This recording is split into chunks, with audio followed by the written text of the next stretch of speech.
This will be a day long remembered. Now I am the master.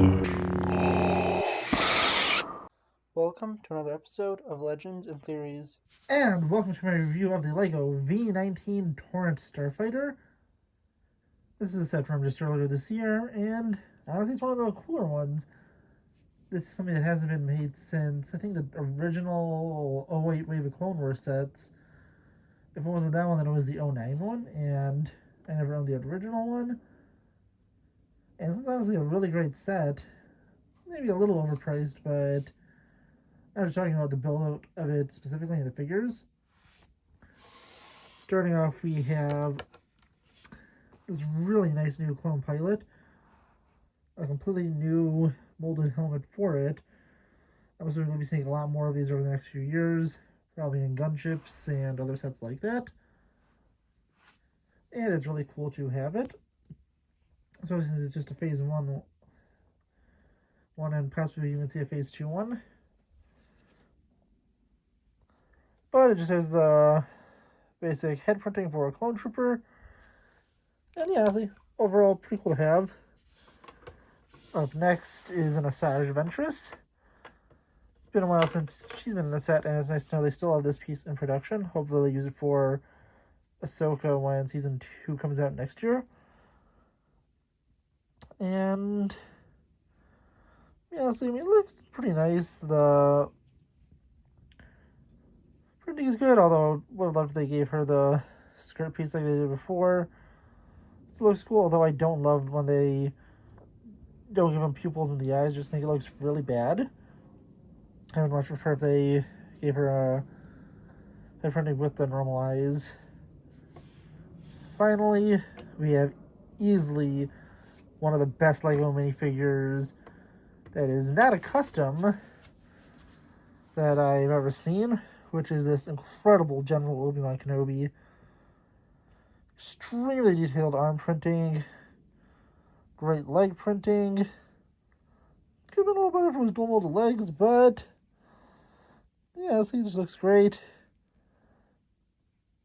I don't remember the last Obi-Wan we actually had was, but I think this figure looks really great, really awesome, and it's great to have him in this set.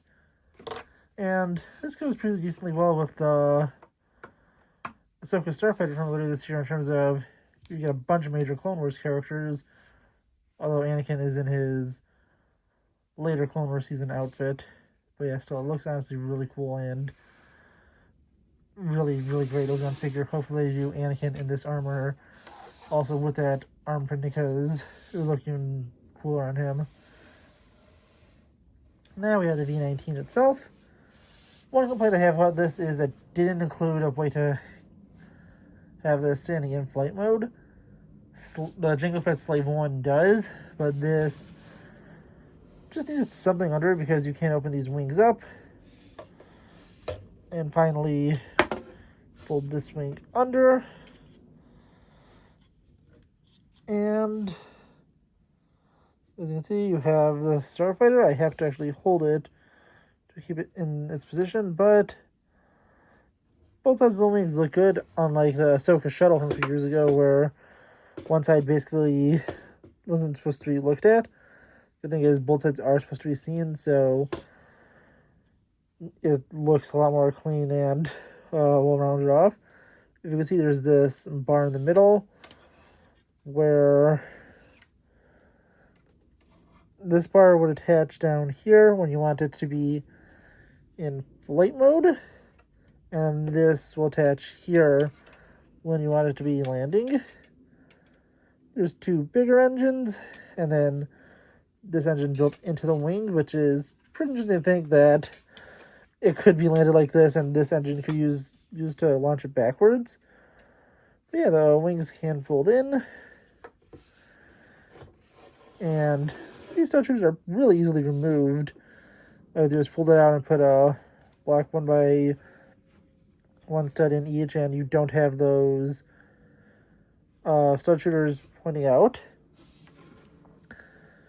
There's a bunch of these others. The Republic logo on this side of the wing, but not here. These stripes, which honestly reminds me of ones I were using on X-Wing sets.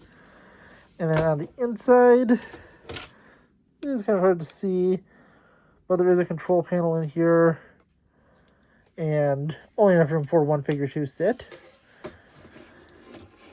Well, that's all you really need because that's all supposed to be in here.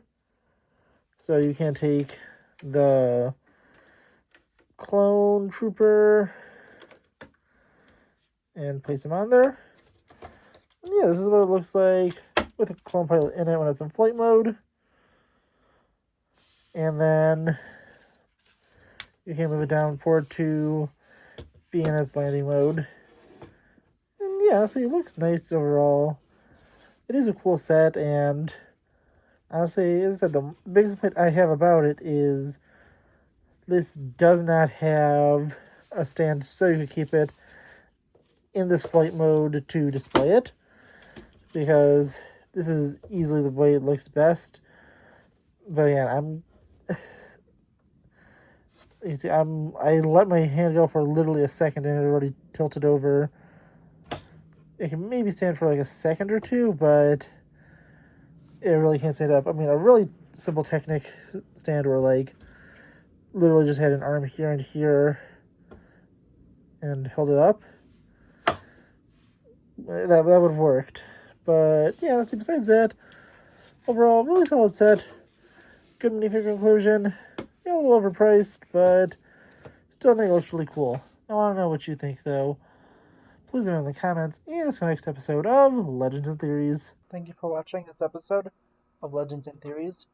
Please subscribe, like the video, share the video, leave a comment, check out the video on screen, and may the Force be with you.